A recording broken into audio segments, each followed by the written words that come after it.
It's been 4 years. And it's the best 4 years of my life. Best 4 years of my life. And, she would manipulate people, make it feel real, but it wasn't. I just seen a lot of dysfunctions, but I didn't want to believe it. Who has a staff full of people, everybody on disability? I told him.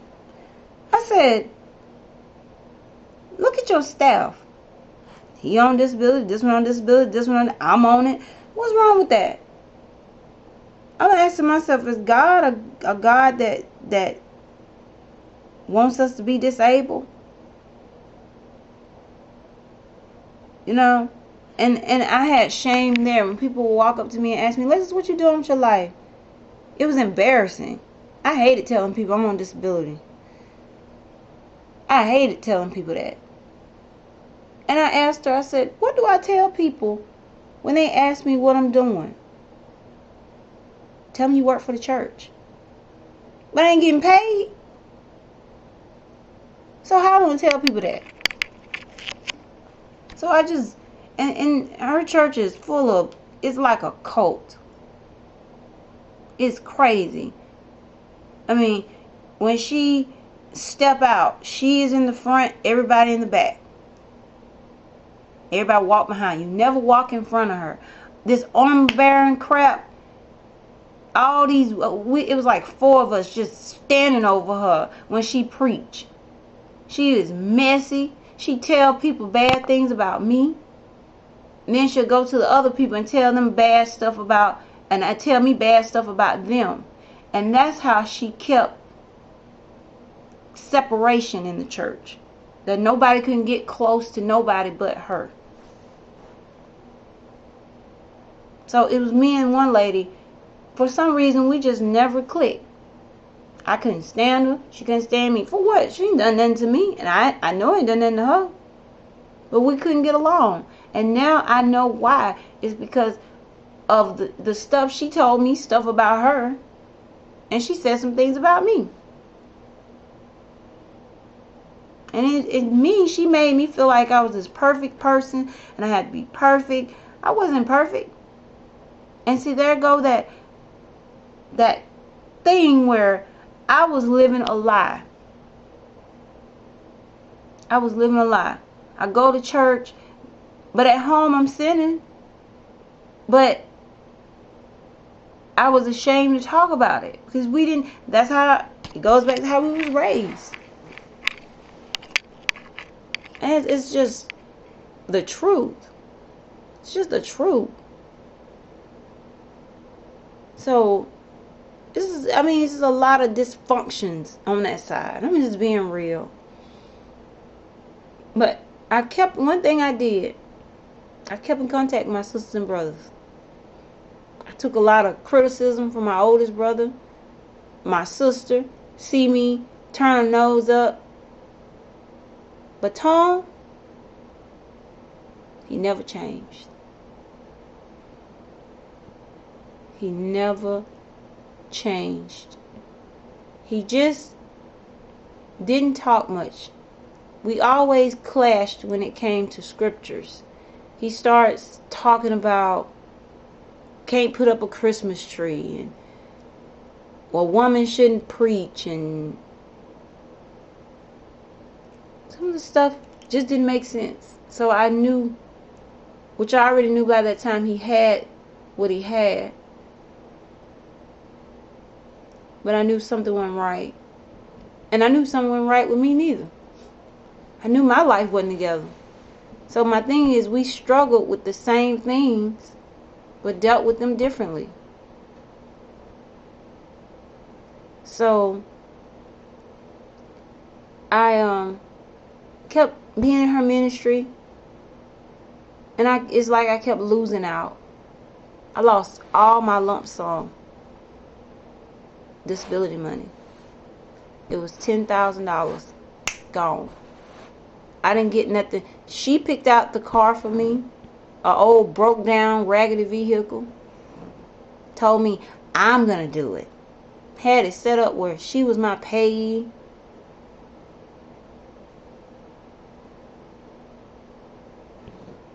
Just messed me up. Her and my grandmother. Money hungry.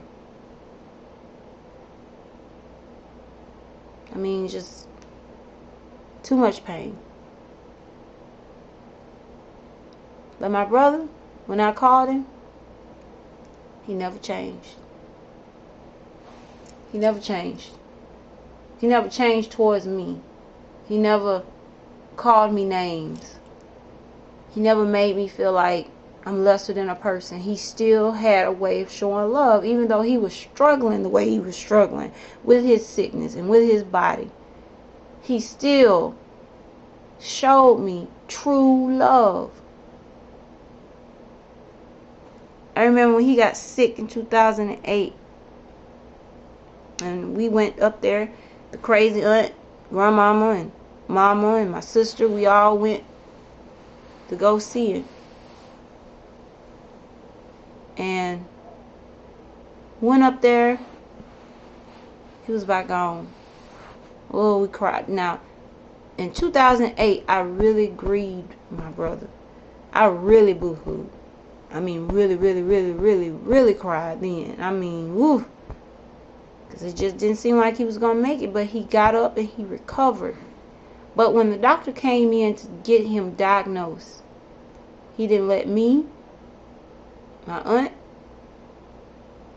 my mama, and my grandmama. He didn't let us in the room. That hurt me so bad. But now I realize, because he knew. He knew how they were. And then it was also that he was shamed. He just struggled with that sickness. He was shamed. It wasn't so much about nothing against me, but he knew how they were, and he knew the family history.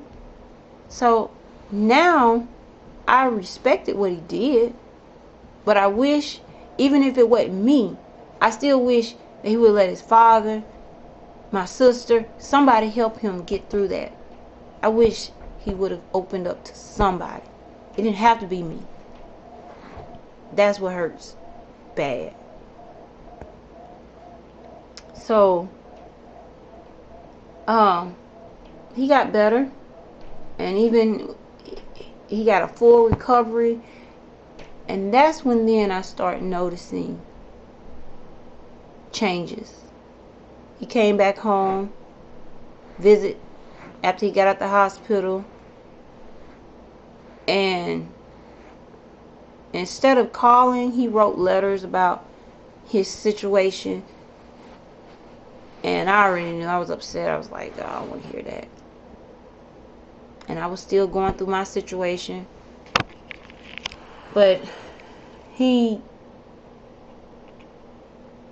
started changing then. I remember him coming home. We really didn't talk no more that much then.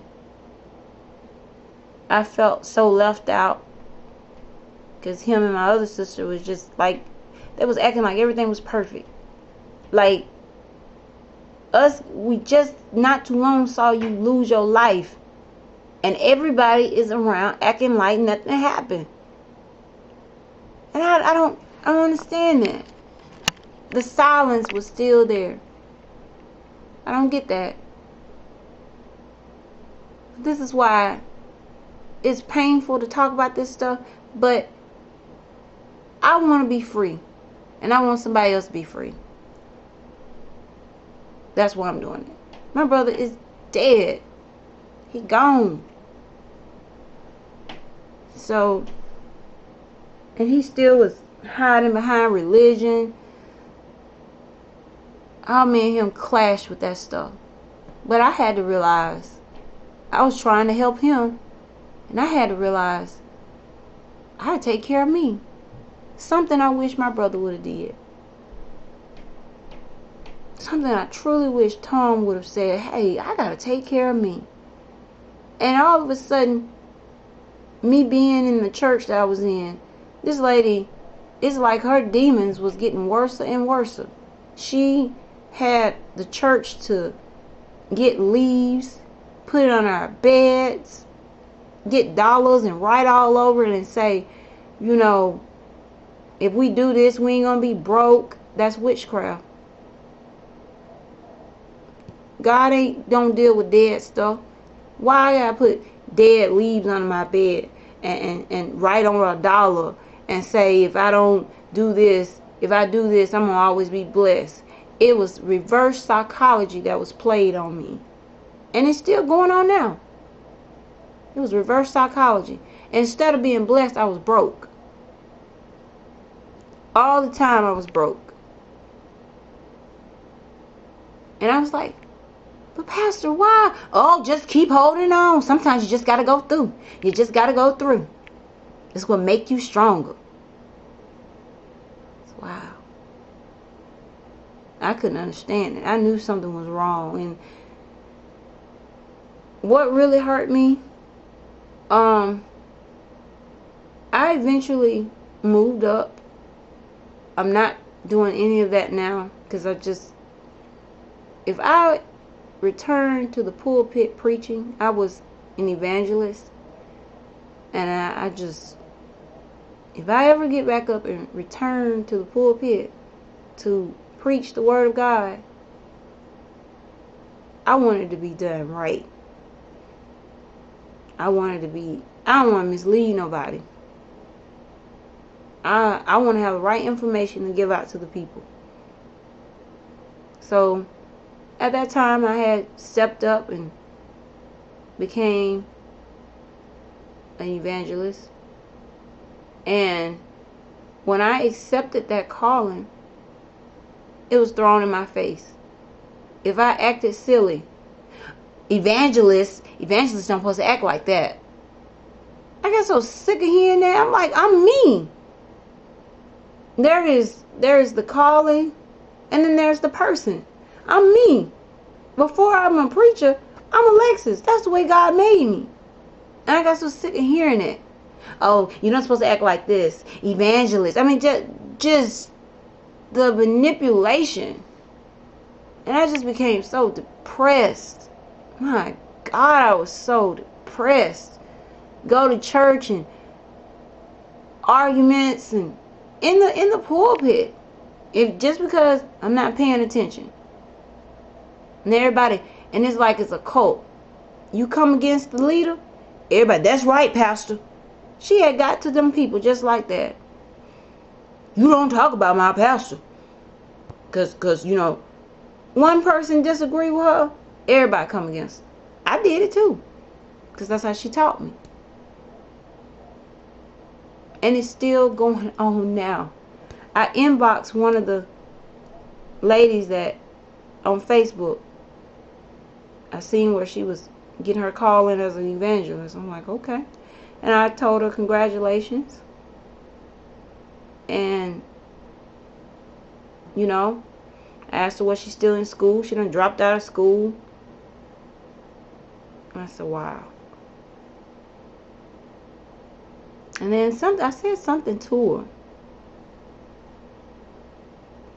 Because I was just trying to trigger something. I ain't gonna lie.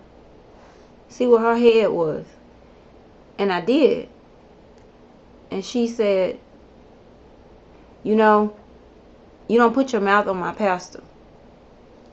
I inboxed her back and told her, I said, girl, if you don't shut your mouth, everything you doing and you learned, I done been there and done that. I already know how that stuff works. I'm her niece. And then I was the first person in that ministry. So what you learning, I done been there and done that. I said this and I told her, I said, this is how y'all do it. I'm the devil because I've made a choice to do something better with my life. For you to just don't put your mouth on my pastor. I said, wow. So I knew that she's still continuing that false teaching. I had a cousin that I was real close to. And we went to this Mary Mary concert together. And the next day I told her to call me when she get home. And when me and her talked, I told her that, hey, that's where you want to go to church at. I respect that's where you want to be. But I can't be there. And so she went to church that Saturday. I called her. She never picked back up her phone. I texted her and I told her. I said, I already know who done this. I said, either you don't want to talk to me, your husband don't want to be bothered with me, or Auntie done this. And she sent me a text back, don't you put your mouth on my pastor. This is two different people. Do you see the craziness? I said, well, that's it. She did say something to you. I have no respect for her. She played over my intentions to be closer to the Lord.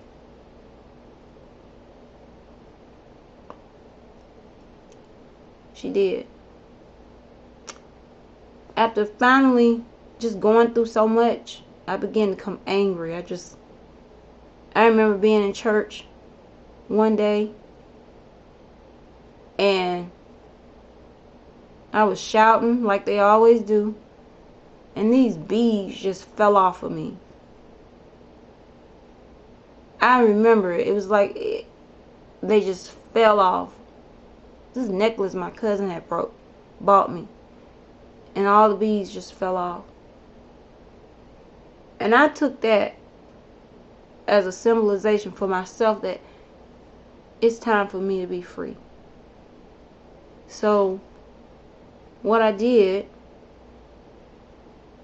I didn't know when, but I told myself, I'm getting out of this. I'm getting out of this. Didn't know how, but conflict came up with a cell phone bill. Conflict came up with a cell phone bill. And I just got tired. I was paying that phone bill out of my little income. And she got a husband and children and all that stuff. Pastor, I'm paying that faithfully. And I just told her I can't do it no more. Can't do it. And she went off on me. I'm the pastor. I got money. And blah, blah, blah, blah, blah. And I was laughing. But behind the laughter was pain. And everybody thought it was a joke. But it wasn't. When I stepped out that door, the real Alexis showed up. And I said, this is it. We went uptown. And I stepped out that door. I said, this is it. I didn't come back in. They had a celebration. They had some kind of thing they had to go to for choir practice. We had to sing somewhere or whatever. I didn't go. She got mad at me. She walked back in her house. Get out! That's what she told me. And then she went and she talked about me in front of all her members, trying to tell her people that you gotta be obedient to me. I called my sister and told her about it. And I told my sister, I said, I'm gonna go back one more time. She said, Lex, now. I said, no, I know what I'm doing. I said, I'm gonna go back one more time to see how is it. What are they gonna do to me to try to hurt me? They knew I loved to sing.